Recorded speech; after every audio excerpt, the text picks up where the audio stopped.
So my name's Neve. I'm originally from Barnsley, but I live in Leeds now as a student.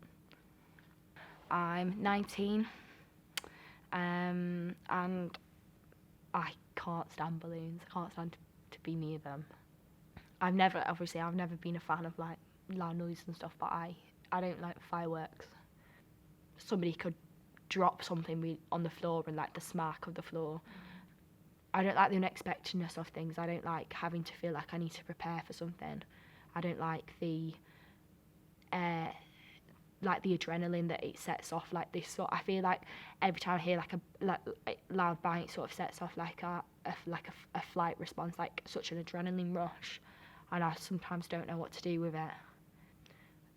I have a phobia of balloons because I was in a bombing attack. It is now beyond doubt that the people of Manchester and of this country have fallen victim to a callous terrorist attack. 22 people have died and 59 are injured after a suicide bombing at the end of Ariana Grande's gig at Manchester Arena. In 2017, obviously it was May, I turned 15 in the April just before, because it was sort of like I spent my birthday money on the ticket.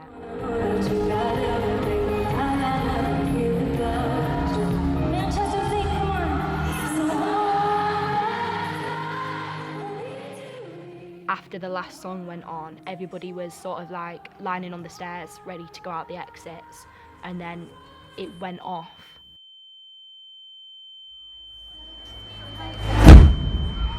Oh my god. What's going on? What just happened? What's going on? Oh my god! It was like a cannon effect, like one person, I just heard the first person scream and everyone just went. Like as a straight down the arena, it must have like gone da da da da and just chaos everywhere. Like you saw all the smoke coming out and everyone just started screaming. Everyone was screaming. I think I started crying because I was just didn't know anything at that point. I just knew that I was in danger, or what I felt like I was in danger at that point, because we didn't know whether there was going to be another one. I didn't know if it was gunshots. I didn't know what it was, but because it was in the foyer, I didn't know if there was going to be another one in the other half of the foyer, or if there was going to be something outside, or like you didn't know whether it was just one or multiple. And obviously they went out a different exit than I did because we all got shoved apart by obviously the crowds. Like we couldn't even get up the stairs. We had to climb over. We climbed over the seats. Obviously parents have a big instinct to protect the kids. So obviously, because I didn't have anyone there to protect me, I was sort of like, I just need to get out. But like obviously parents were like, I was getting elbowed, I was getting shoved, I was getting pushed over chairs. Like I'm just a kid as well. I felt like everything was happening in slow motion, but in reality, if you probably watched it, it was probably like on full speed. But because I was trying to stay calm, because obviously I've never felt fear like it. I didn't know what's going on. I was in sort of like you do hit a fight or flight response, and I just went, like I was in a flat. I was like, I need out. And then, but people were like running up and down the streets, like with their kids, obviously like hiding their kids' faces from stuff. People were like sat crying on the streets because they got friends in there, and like there were parents crying on the floors because the kids hadn't come out. For the first like 10-15 minutes after, it was just like pure chaos, but it was pure fear. Concert originally should have finished. It lasted about 10 minutes extra, and we've been screaming, we wanted a drink, and there's a McDonald's right in the train station. So we were going, before his mum comes and meets us outside, we'll go to McDonald's, we'll get a drink before everybody comes through to queue up. And then the last song came on. The last song was Dangerous Woman, because it was Dangerous Woman tour. And that's Oliver's favourite song. So he was like, no, we have to listen to this song. And he started screaming when we were trying to go out to leave, and he made us come back. So in a way, he sort of saved a lot of us there, because when it went off, we would have been where it was.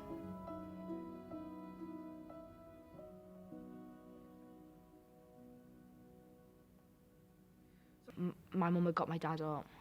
I was up. My sister was up. Like everyone was up, like sat in the front room waiting for like sort of a reaction. And I just sort of remember just like sat there, and they were like, "Are you okay?" And I was like, I think so.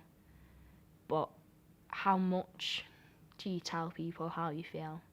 Because I know if I told my mum how I felt, to the extent of what I did feel, she wouldn't have left me on my, like not on my own, but she left me to go to school. She wouldn't have gone to work. And I just remember trying to go to sleep, but I just couldn't. I couldn't fall asleep. I had like I feel like such an alertness about me at that point. And I just remember going into my room, I just saw like, my phone just kept updating. It was like 19 people confirmed dead, 20 people confirmed dead. And I went into my mum's room and I was like, she was obviously like asleep, but not asleep. I was like, I just can't sleep. I was like, so many people have just died and I just don't know what to do. Like like the grief will never go away, but I just grow on top of it. Like what happened can't be changed, and it's got nothing to do with me. What happened, any of it, I can't do anything about it then. I couldn't do anything about it now. There's no other way I'm gonna actually get back to like normal life without just carrying on. I think the long-lasting effects would obviously be the anxiety of the unknown. As I said, I'm not claustrophobic in small spaces. I'm claustrophobic in open places, in places where I feel I can't get out. Or like I always find myself, and I know it's so awful to do when like men like have backpacks on. I always walk the other way, or like across the street, or like not near them. Like I went to the One Love concert where I could have just sat at home and feared concerts for the rest of my life, and I think that's not affecting anyone else but me. I feel like when bad things happen, or like things that aren't scheduled to happen, things that you don't predict that will happen, or you can't predict, I think it just sets a sort of precedent that life's not in a schedule, it's not in a timetable, things happen every day. That's everyone else is still living their lives completely fine, and I think for the people that did lost their lives, I'd be doing them an injustice, sitting and wallowing away when they could have been here, living a happy life. That's why I think I am such a busy person. I think if I let my mind slip one way, the wrong degree, the wrong way, it's gonna spiral. To finish off, I would say to live each day like it is your last, because for some people it is. And with such an unexpected world these days, I feel like you can't wait for things to come to you. You can't wait for things to happen. I feel like if you don't get out there and live your life and do what you want to do, then you're just doing yourself an injustice at the end of the day. You can't just live in fear these days.